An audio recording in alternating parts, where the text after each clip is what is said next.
just the bifurcation, just the trend lines that we talked about on our first briefing. You see, this is not 2003. This is not endless nation building under those types of quagmires we saw under Bush or Obama. It's not even close. Our generation of soldier will not let that happen again, and nor will this president, who very clearly ran against those kinds of never-ending, nebulously scoped missions. Those days are dead.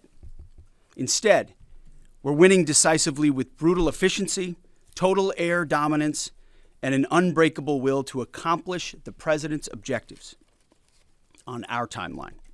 We stay locked on the target because here at the Department of War, that's our job. Now, the chairman and I, having just returned from Dover last night, our troops and their families and the enormous sacrifice that they make is certainly heavy on my mind. So I'll close with scripture, drawing strength from Psalm 144. Blessed be the Lord, my rock, who trains my hands for war and my fingers for battle. He is my loving God and my fortress, my stronghold and my deliverer, my shield, in whom I take refuge. May the Lord grant unyielding strength and refuge to our warriors, unbreakable protection to them and our homeland, and total victory over those who seek to harm them. And amen. God bless our troops and this mission. Mr. Chairman, over to you. Thank you, Mr. Secretary, and good morning, everyone, and thank you for being here. I'm here today to continue the updates to the American people and to those in the room on Operation Epic Fury. First, let me start with honoring our fallen. As the Secretary said, on Saturday and again last night at Dover Air Force Base in Delaware, our nation's leaders honored our returning fallen as they arrived home for their final time. Last week, I shared a few of the names, and today I want to share the rest. Major Jeffrey O'Brien and Chief Warrant Officer 3 Robert Marzan were the final two fallen to return home and members of the U.S. Army Reserve's 103rd Sustainment Command out of Des Moines, Iowa. Last night, as the news has been reporting, we honored the return of Staff Sergeant Benjamin Pennington of the U.S. Army's 1st Space Brigade from Fort Carson, Colorado. When I met Ben's family last night, his mom, his dad, and his sister, they showed me a picture, a drawing that Ben had made when he was in kindergarten. It was clear all the way back then that Ben wanted to do one thing in his life, and he wanted to serve his country and be a soldier. And to the Penningtons, just know how Ben was absolutely a great one. And finally, Major Sorfleet Davies, who returned home this weekend after sadly passing away from a medical condition while on duty in Kuwait. We welcome him home as well and mourn with his family. To the families and the families of all of our fallen, we share in your profound grief. The Joint Force remains eternally grateful for your sacrifice and the gift of a great example that your service members have given all of us. I want you to know that their names will never be forgotten, and you and your family are part of our Joint Force family forever. Let me talk a little bit about the progress thus far, acknowledging that Admiral Cooper will likely continue to give updates from CENTCOM. As the Secretary said, we're in the 10th, moving into the 11th day of Operation Epic Fury. The Joint Force remains focused on 3 military objectives. Continue to destroy Iranian ballistic missiles and drone capability in order to prevent attacks on the U.S. and others throughout the region. And this means attacking launch sites, command and control nodes, stockpiles before they can threaten our personnel, our facilities, and our partners. Second, we continue to strike the Iranian Navy and their capabilities in order to do things like sustain movement through the Straits of Hormuz. And third, we continue to start working on and going deeper into Iran's military and industrial base in order to prevent the regime from being able to attack Americans, our interests, and our partners for years to come and project power outside their borders. This means servicing production facilities, research and development sites, and infrastructure. Let me turn to the map. We're going to try digital today to prevent laser injury. Since our last update, CENTCOM continues to make progress across the southern flank. To date, they've struck more than 5,000 targets. U.S. Strategic Command bombers recently dropped dozens of 2,000-pound GPS penetrating weapons on deeply buried missile launchers across the southern flank. We also have struck several one-way drone factories to get at the heart of their autonomous capability. And of course, alongside our regional partners along the southern flank, continue to execute intercepts against one-way attack drones using fighters and attack helicopters. Our strikes mean we've made significant progress in reducing the number of missile and drone attacks out of Iran. Ballistic missile attacks continue to trend downward, 90% from where they've started, and one-way attack drones have decreased 83% since the beginning of the operation. A testament to our air defenders and our air defense systems, and as I said, our partners in the region continue to do great work as well. Second, we're making substantial progress towards destroying the Navy. In the first 10 days of the conflict, we're more than 50 Iranian naval ships into the campaign using a combination of artillery, fighters, bombers, and sea-launched missiles. As Admiral Cooper noted last Thursday, we struck and sank an Iranian drone carrier ship, and U.S. CENTCOM continues today to hunt and strike mine-laying vessels and mine storage facilities. This work will continue. Third, against our objectives, we've begun to target Iran's military and industrial complex, again, focusing on centers of gravity to get upstream of the shooters out in the field in order to deny them the ability to continue to generate those one-way attack drones. Let me spend a minute talking about the joint force. Across the area of responsibility, this is gritty and tireless work, and I cannot begin to explain how incredibly proud I am of the extraordinary courage, tenacity, and grit and professionalism within the joint force. Last time I had a chance to talk about the Army's incredible logisticians who are out there sustaining the fight. Today I want to highlight a few groups of sailors. First, I want to thank the men and women of the Ford Carrier Strike Group and their families, and let all of them know how grateful I am for their leadership and service. The crews on board this strike group have already been endured months at sea only to get their deployment extended. These exceptional Americans, rogered up, all supported by their families, continue to stand the watch, taking the fight to the enemy over and over again, night after night. Aboard ships like the USS Ford and the Abraham Lincoln are a special group of sailors I want to highlight today. These are the men and women, the sailors up on the roof running operations on the flight deck. With an average age of the early 20s, these are the unsung heroes of naval aviation. These young sailors, known for wearing yellow shirts, are in charge of the catapults, taxiing jets around on the flight deck, shooting jets off the front end, and recovering jets off the back end. They are literally involved with every single movement on the roof on an aircraft carrier.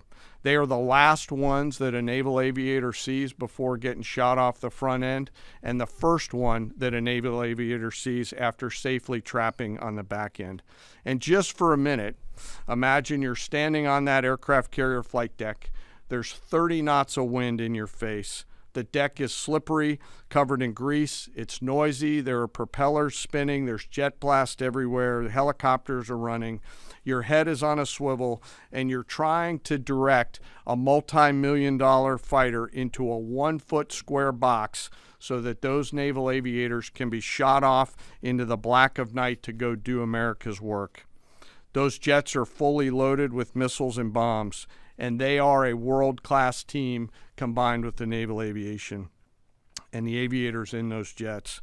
This beautiful symphony of American spirit is the definition of perfectly organized chaos, and these crews do it every single time the carrier is at work. Oh, by the way, in the middle of the night and oftentimes in the pouring rain. These are dedicated young people who take the road less traveled to serve their great nation, doing the deeds that we need them to do. America's enlisted force is the pride of every nation's military, certainly ours, and the envy of every other one as well. Each and every one of them out there across the joint force are extraordinary, and in particular today I want to highlight the yellow shirts. Ladies and gentlemen, our work continues. It'll continue to be difficult. I ask every American to keep our deployed force and their families in our thoughts. Combat deployments can be tough on the force and the families, and it's important that we continue to remember that. I remain deeply humbled by the 2.8 million members of the Joint Force, and I'll end where I started, and that's remembering our fallen and their families whose sacrifice will be felt forever. And with that, I'll take some questions with the Secretary. A beautiful symphony of American spirit. Well said, Mr. Chairman. Thanks, sir. And I will just note that no other country in the world is capable of executing what the chairman just described, day after day, night after night, unrelenting. Well said. Thank you. Yes, sir. Alexandra Ingersoll, One America News. You talked, Mr. Secretary, you talked at the conference in Florida on Thursday that there was a 90% missile capabilities degradation and 83% drone degradation, and I know the chairman just repeated those numbers. We've seen the most amount of fighting these past 5 days. Is there any update to those percentages? And also, are you able to give any quantification of degradation to the enemy's nuclear capabilities yet? What those numbers represent is a persistent low ability to respond, which is what we're looking for, right? It's if the enemy can simply wait and then project power, that's problematic. And we've seen some spurts here or there, but ultimately the trend lines, if you look at the charts that we look at every day, have gone like this down to a flat. That doesn't mean they won't be able to project. It doesn't mean our air defenders still don't have to defend. They do, but that is strong evidence of degradation, along with the battle damage assessment that the Joint Staff does, which takes time. You've got to look at imagery and recognize whether something's been simply degraded or it's been destroyed, or whether an underground facility has been collapsed or completely obliterated. So there's differences in how you evaluate that, but the numbers staying that low is a demonstration of the efficacy for sure. Yeah, Ryan. Thanks, Mr. Secretary. There's been reports that the new leader of Iran has been wounded. Do you know if this is true and what his condition is? And then another one, President Trump said he had a really good call with President Putin yesterday. Will Russia be aiding us in this conflict, and can you share anything on that? Well, the president, as I've said before, maintains strong relationships with world leaders, which creates opportunities and options for us in very dynamic ways. So the president said it was a good call. I was not on it, but those that were said it was a strong call, reaffirming hopefully the opportunity for some peace in Russia, Ukraine, and also a recognition that as it pertains to this conflict, they should not be involved. The first question was? On the new leader of Iran, there's reports that he's been wounded. Oh, the new leader of Iran. He would be wise to heed the words of our president, which is to not pursue nuclear weapons and come out and state as such. As far as his status, that's not something I can comment on right now. Yeah, right here. Correct. Mr. Secretary, Eric Schmidt with the New York Times. A question for you first. Last week you talked about this being the beginnings of an air campaign that could last 3 to 8 weeks. Can you give us your assessment on where we are now? And Mr. Chairman, in any conflict, the enemy or the adversary adapts to the tactics it faces. Can you talk about the most challenging adaptation the Iranian military has made to the U.S. military? What challenges are you facing most right now? Thank you. I appreciate the question. Where we are is in a very strong place, giving the President of the United States maximum options. And from the beginning, from this podium, we haven't stated how long it will take. Our will is endless. Ultimately, the President gets to determine the end state of those objectives, right? But what he's said continually, and I want the American people to understand, is this is not endless. It's not protracted. We're not allowing mission creep. The President has set a very specific mission to accomplish. And our job is to unrelentingly deliver that. Now, he gets to control the throttle. He's the one deciding, he's the one elected on behalf of the American people when we're achieving those particular objectives. And so it's not for me to posit whether it's the beginning, the middle, or the end. That's his, and he'll continue to communicate that. What we serve him as is we give him updates on a daily basis of exactly where we are so he can make that determination on the throttle. Mr. Chairman. Thank you for the question on adaptation. As you're right, no plan survives first contact with the enemy or Murphy. They're adapting, as are we. Of course, we have very entrepreneurial warfighters out there. I'd rather not, for operational security reasons, tell them what's working. So I'm not a not answer that question based on that. But we are watching what they're doing, and we are adapting faster than they are. Are they more formidable than you anticipated, General? I mean, I think they're fighting, and I respect that, but I don't think they're more formidable than what we thought. Secretary Hegseth, thank you. Jordan Conrad's from the Gateway Pundit. Axios reported, citing U.S. and Israeli sources, that the U.S. was not happy with strikes on 30 fuel depots in Iran. While this is anonymous sourcing, it seems kind of congruent with what President Trump said yesterday, that there's certain spots they don't want to hit relating to energy infrastructure that would take a long time to rebuild. And whether this reporting is true or not, what's your message to Americans, those who supported the president and those who aren't really in favor of this war and who worry that Israel might be taking advantage of the U.S.'s backing? And then for Mr. Chairman, for you, I wanted to ask, when you say that we're moving inland, what capabilities does Iran have to shoot down jets over their land? And would that trigger some kind of rescue operation that could risk a bigger ground operation? Well, I would just state by saying Israel's been a really strong partner in this effort. Where they have different objectives, they've pursued them. Ultimately, we've stayed focused on ours. But what Iran has felt is the power of the world's two most powerful air forces. In that particular case, those weren't our strikes or that objective, or that wasn't necessarily our objective. But the president has made it clear to those concerns that we're not getting pulled in any direction. We're leading. The president is leading. He's determining where we want to go, what the outcome will be, what the end state is, with a very keen eye. And I understand those concerns because I've heard from a lot of people who I went through 20 years of those wars myself. Worried about getting dragged in, worried about mission creep, worried about nation building or democracy expansion.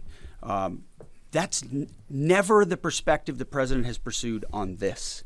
Just because previous presidents and previous secretaries have decided to just pour more resources and more people in toward some unguided end state doesn't mean that's the way the world needs to look today. In fact, the American people voted for a different approach. But what the president also stated from the beginning was Iran can't have a nuclear weapon. And it's one thing to say it. It's easy to say. Anybody can say that. I mean, Barack Obama said that. But to do something about it takes courage and resolve. But in that courage and in that resolve, you can also be very scoped in what you're trying to execute to ensure that the sacrifice of Americans, American treasure, American lives, all of those properly meet the objective that you're trying to accomplish. And certainly, as someone I talked out front about what the Iranians have done to our generation, yes, we're clear-eyed about it. But my job is to keep it scoped, given the directive of the president to accomplish the mission. Thank you for the question. Most of their higher-end surface-to-air missile systems are not factors at this point in time. We're able to move around fighters that are moving deeper with relative impunity. Always some risk out there. I don't want to say that there isn't, and we'll always maintain and retain capability of doing search and rescue type of things. But I don't want to get into the details. But thank you for the question. Shelley. Thanks, Mr. Secretary. President Trump told our team on the ground early this morning that the thing that has surprised him the most during the course of this operation so far has been the Iranian regime attacking countries that are not attacking them. I'm curious if that surprised you as well. And General, curious if you were open to the possibility of escorting vessels through the Strait of Hormuz, and if you could describe some of the challenges of doing so. Big mistake by the Iranian regime to start targeting its neighbors right away, exposing who they are and what they're all about, indiscriminate targeting, flailing recklessly at the beginning. I can't say that we anticipated necessarily that's exactly how they would react, but we knew it was a possibility. And I think it was a demonstration of the desperation of that regime then and that regime now, that they still think their pathway out is to try to alienate their Arab partners even more, who've instead decided to come to us and have been willing to go on the offense, have been giving us access, spacing, and overflight in a new partnership that will continue to remake the region the way that President Trump did with the Abraham Accords. So you're pushing those countries in our direction to support this effort, further alienating Iran. And I think it's worth underscoring. I see in the media banners that say, war expanding or war spread. It's actually the opposite. It's actually quite contained, and more of those countries are coming on side, recognizing that you can't live under a conventional umbrella with nuclear ambitions, with a radical regime like that. Again, properly scoping the objectives in the process. And then you want to talk about the Strait? Sure. On the potential, if tasked to escort, we'll look at the range of options to set the military conditions to be able to do that. And then, like we always do with every potential mission, come to the Secretary and the President with both what are the resources required, what is the command and control required, and what are the risks, and how do we mitigate those risks. So we're looking at a range of options there, and we'll figure out how to solve problems as they come to us. But I would reiterate also to add to what the chairman said, the truth the President posted last night about that, saying if Iran does anything to stop the flow of oil within the Strait of Hormuz, they will be hit by the United States of America 20 times harder than they have been hit thus far. He goes on to say, death, fire, and fury will rain upon them. You've seen the truth and read it. But he takes very seriously the condition of that straits. We have capabilities that no other nation on earth has, and we're certainly working with our energy partners across the administration to control for that. That's part of that scoping of this. The world needs to understand this doesn't have, this isn't intended to be, nor is it something that will expand. We know exactly what we're attempting to achieve here, scoped properly, and the American people can count on that for sure. Thank you so much, Secretary Hegseth. President Trump has long said that he wants to minimize the loss of life in war, which wherever it occurs in whatever country, which so many people obviously appreciate. Can you detail the specific measures the Pentagon is taking to minimize civilian casualties and strikes inside Iran? And secondarily, is the Pentagon prioritizing replenishment of precision-guided munitions, long-ranged strike weapons, or air defense interceptors? And can you share any details on which systems are being prioritized? Yeah, seeing it from the inside every single day, including this, no nation takes more precautions to ensure there's never targeting of civilians than the United States of America. From the boat strikes in the Caribbean, where every single strike is assessed to this campaign here, no nation in the history of warfare has ever attempted in every way possible to avoid civilian casualties. And frankly, that's a point that just isn't appreciated enough. Where things happen that need to be investigated, we will investigate to the question shouted in the back. That it's not, open source is not the place to determine what did or did not happen. We take things very, very seriously and investigate them thoroughly, which takes time, and which is why it does take time.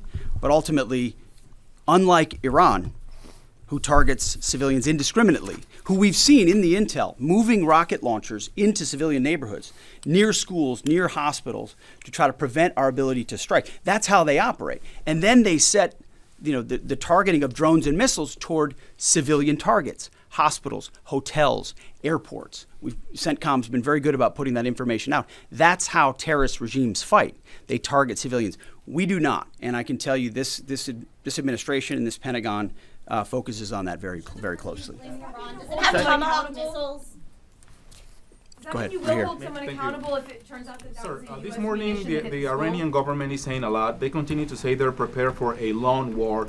If that's the case, what could you tell the American people as far as the steps the Department of War is taking to make sure our troops have the protection and the resources they need as the mission continues? I think there's one thing I can sleep quietly at night knowing is that we're giving every resource humanly possible to our troops on the front lines to ensure they're protected. In fact, as I said in that first press briefing, even before we set the offense, we set the defense. We made sure we had the ability to defend, and then we moved as many Americans off the bases and into other places as possible. So as this progresses, the chairman, or the question was asked of the chairman about how the enemy adapts. Well, of course, we adapt too in real time. And to watch our warriors iterate on air defense and interdiction, on drones and missiles and how we get after it.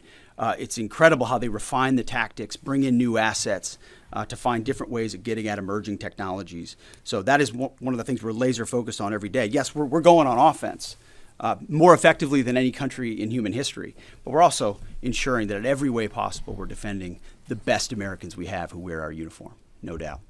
Let's do one more. Thanks, Secretary Hegseth. The president has indicated that maybe the operation will wrap up sooner than he thought it was going to. What's the plan once the U.S. stops military action? Will the U.S. play a role in the aftermath, or will they leave Iran to sort it out?